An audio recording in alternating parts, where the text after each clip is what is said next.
Behind the glittering facade of the crown jewels lies a truth that would shock even the most devoted royal watchers. Queen Elizabeth II, a woman who understood the language of diamonds better than anyone, possessed jewels worth billions that she deliberately chose never to wear. Not because they were broken, not because they were lost, but because she secretly despised them. For 70 years, she carried the weight of an impossible choice: duty over desire, symbolism over sentiment. And hidden in the deepest vaults of Windsor Castle were magnificent tiaras, each worth millions, that revealed more about Elizabeth II than any crown she ever wore publicly. These aren't forgotten treasures gathering dust. These are jewels that taught us the hardest lesson about power. Sometimes the greatest strength lies not in what we choose to display, but in what we choose to reject. Today, we unlock the royal vault to reveal the 10 jewels Queen Elizabeth II secretly hated, and the deeply personal reasons why she turned her back on some of history's most spectacular treasures. The Cartier Halo Tiara, the girl she could never be again. Picture this: London, 1944. Bombs fall nightly, rationing defines daily life, and even the royal family feels the weight of wartime sacrifice. For Princess Elizabeth's 18th birthday, her mother faces an impossible dilemma. How do you celebrate coming of age when the world is falling apart? The Queen Mother reaches into her own jewelry box and selects something perfect: the Cartier Halo Tiara. 16 diamond scrolls arranged in delicate symmetry, created in 1936 when the world still believed in fairy tales. It's exactly what an 18-year-old princess should wear: youthful, elegant, hopeful. But here's the tragedy hidden in this loving gesture. By the time Elizabeth could wear it freely, she was no longer the girl it was made for. When her father died unexpectedly in 1952, 25-year-old Elizabeth inherited not just a throne, but an impossible burden. Every choice now carried the weight of empire. Every appearance sent a message to the world. And the delicate scrollwork that seemed perfect for a young princess suddenly felt too modest, too innocent, too reminiscent of the girl she could never be again. Imagine keeping your 18th birthday gift in a drawer for 70 years, knowing that wearing it would remind everyone, including yourself, of dreams you had to abandon for duty. Elizabeth made a choice that would define her reign. She passed the halo to her sister Margaret, who wore it to the 1953 coronation. Later, it went to Princess Anne for her tiara debut. The message was clear. This tiara belonged to young royals with futures still unwritten, not to a queen whose path was carved in stone. The world finally understood the halo's true destiny in 2011, when Catherine Middleton chose it for her wedding to Prince William. After 67 years, it had found its perfect moment. But Elizabeth's sacrifice had made that moment possible. The Kent Amethyst Parure, the weight of mourning. Of all the treasures that passed through Elizabeth's hands, few carried as much emotional baggage as the Kent Amethyst Parure. This breathtaking suite, featuring deep violet amethysts set in gold and diamonds, should have been a crown jewel of any collection. The complete set included a commanding necklace, earrings, 3 brooches, and even hair combs. But Elizabeth had a profound aversion to this magnificent suite, and the reason cuts to the heart of royal symbolism. In British tradition, amethyst's deep purple hue carries associations with mourning, penance, and loss. Queen Victoria herself often wore amethysts while grieving, cementing their connection to sorrow in the royal consciousness. For Elizabeth, who spent her entire reign projecting stability and continuity, these jewels sent entirely the wrong message. The Parure's history only deepened its melancholy associations. Originally belonging to Queen Victoria's mother, the Duchess of Kent, it had witnessed decades of royal grief and constitutional crisis. When it passed to Elizabeth II in 1952, she wore the complete suite exactly once, for a state visit to Portugal in 1985. Even then, observers noted her apparent discomfort with the full ensemble's dramatic impact. The Queen's distaste was so pronounced that she consistently chose to wear only the single brooch without its pendant drops, transforming a spectacular suite into a modest pin. Yet this rejection reveals Elizabeth's sophisticated understanding of visual communication. By limiting her use of mourning-associated jewels, she reinforced her image as a forward-looking monarch focused on hope rather than loss. The Japanese diamond pearl choker, strangling grace. The Japanese pearl choker represents one of Elizabeth's most diplomatically sensitive rejections. Created by Garrard in the 1970s using pearls gifted by the Japanese government, this four-strand choker with its bold diamond clasp should have been a diplomatic triumph. But Elizabeth had a fundamental problem with chokers. They violated her carefully cultivated aesthetic of elongated elegance. The Queen understood that her silhouette was part of her authority. Her preference for long pearl strands and high necklines created a regal line that commanded respect. Chokers, by contrast, cut sharply at the neck, shortening her appearance and contradicting the graceful bearing she had spent decades perfecting. There may have been deeper psychological reasons for her aversion. Palace insiders whispered that Elizabeth was particularly sensitive about chokers after Princess Diana famously wore a royal emerald choker as a headpiece, a bold fashion choice that reportedly irritated the Queen. Elizabeth wore the Japanese suite sparingly, appearing in it during visits to Bangladesh in 1983 and Canada in 1984. But compared to her daily pearls, the choker always felt like an unwelcome guest in her jewellery box. The suite's redemption came through Catherine, Princess of Wales, who has worn it with striking grace at Windsor Castle anniversary dinners and state occasions. Sometimes the most loving thing a monarch can do is ensure her successors don't inherit her limitations.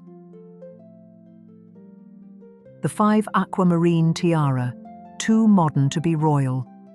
Among the most mysterious pieces in Elizabeth's collection was the 5 Aquamarine Tiara.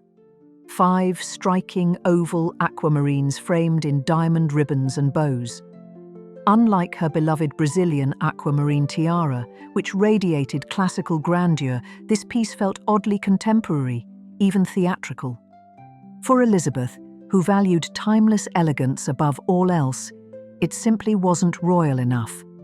The tiara's enigmatic origins only deepened her distaste.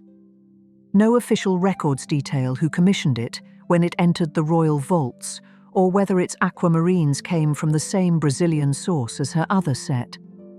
This lack of documented pedigree, paired with its unconventional design, may explain why Elizabeth quietly set it aside.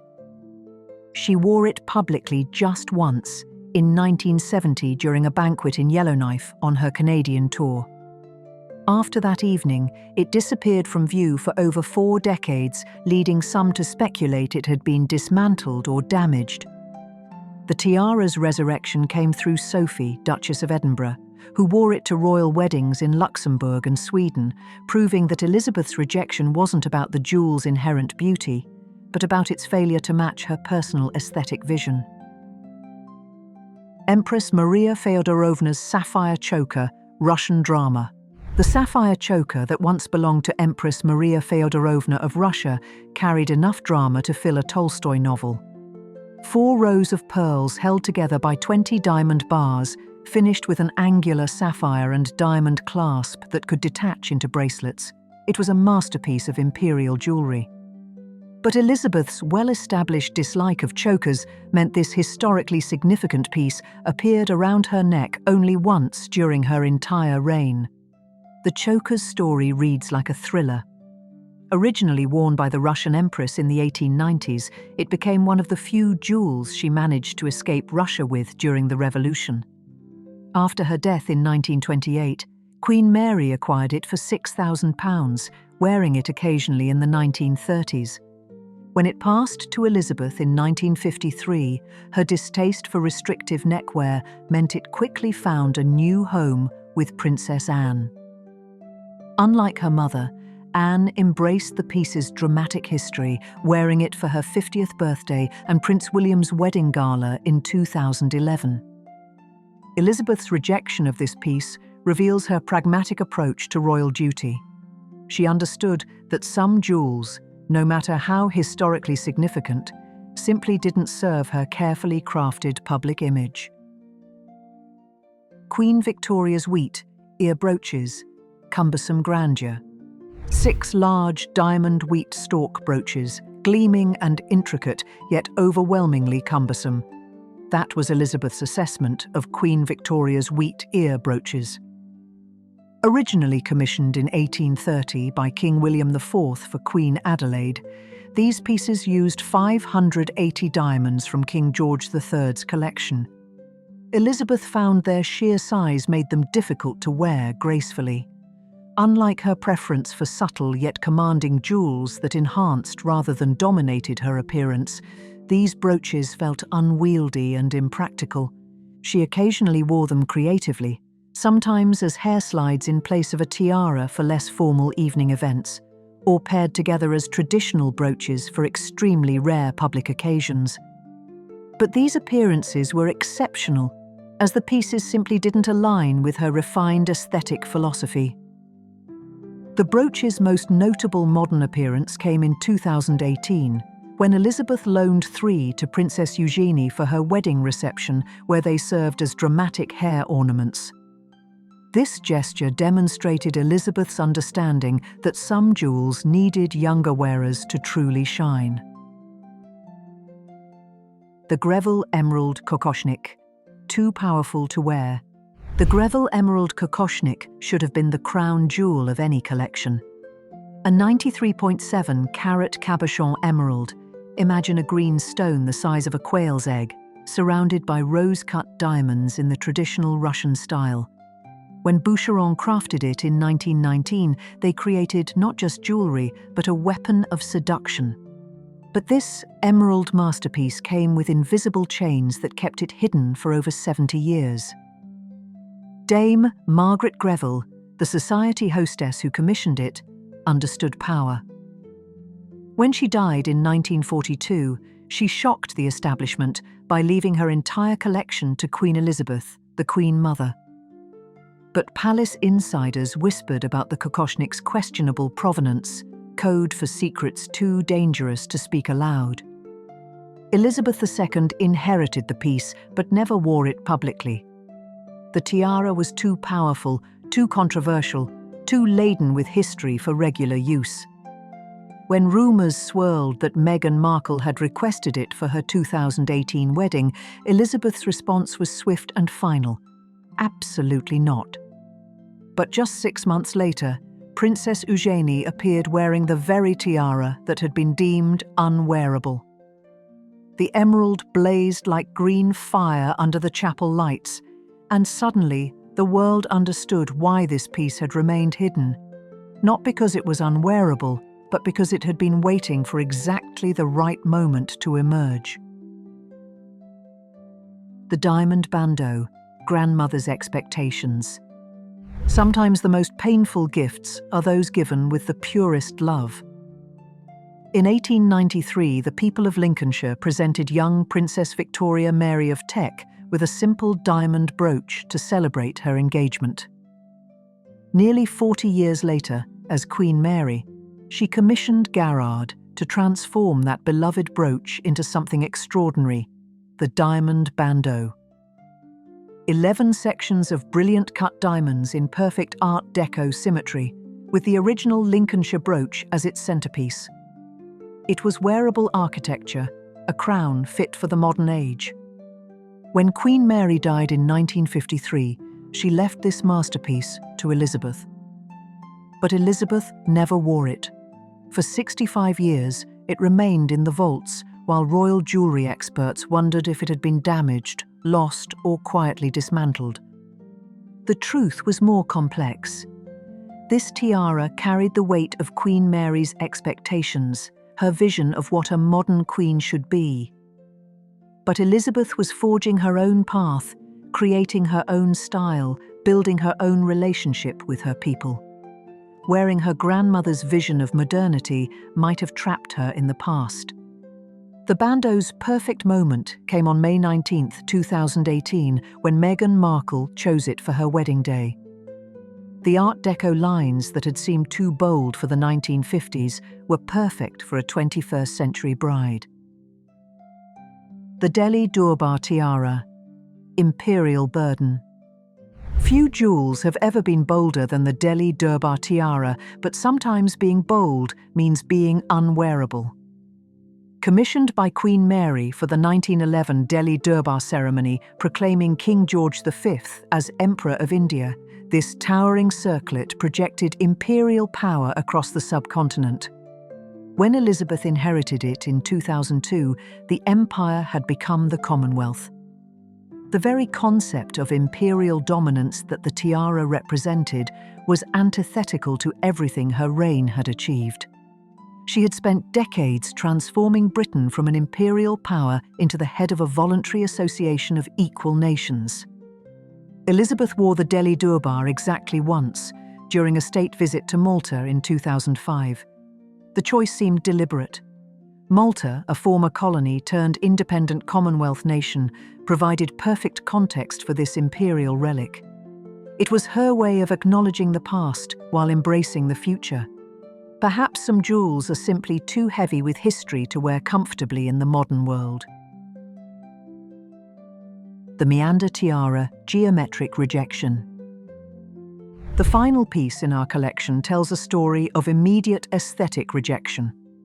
The Meander Tiara, featuring the classical Greek key pattern with a large central diamond enclosed by a laurel wreath, offered a stark contrast to the fluid, romantic diadems that characterized Elizabeth's preferred choices.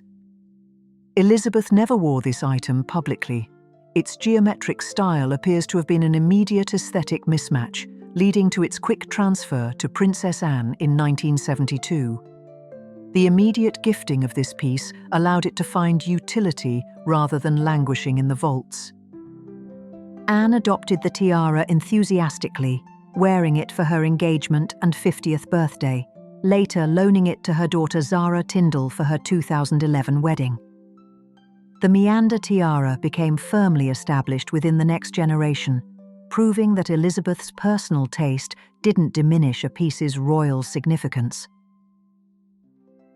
These 10 magnificent jewels reveal a truth about Queen Elizabeth II that we rarely acknowledge. Her greatest strength lay not in what she chose to wear, but in what she chose to set aside. Each rejected tiara represents a different kind of sacrifice. The girl she used to be, the risks she wouldn't take, the expectations she refused to fulfill, the memories too painful to revisit. But here's the remarkable truth. By refusing to wear these jewels, Elizabeth didn't diminish them. She elevated them. She transformed them from mere jewelry into symbols of patience, wisdom, and the long view of history. Look at what happened when she finally released them. Catherine's radiant smile beneath the Cartier Halo. Eugenie's triumphant moment in the Greville Emerald. Meghan's modern elegance in the diamond bandeau. Elizabeth II spent 70 years teaching us that true power isn't about taking, it's about knowing when to give. These weren't forgotten jewels gathering dust in royal vaults. They were seeds carefully preserved, waiting for exactly the right moment to bloom. In the end, perhaps these untouched tiaras tell us more about Elizabeth II than all the crowns she did wear. The crown she never wore was the crown of sacrifice itself, invisible, unadorned, but more magnificent than any tiara ever created. If this journey through the hidden chambers of royal history moved you, please give this video a like and subscribe for more stories of the extraordinary choices that shape our world. Because sometimes the most powerful stories are the ones hidden in the shadows, waiting for their moment to catch the light.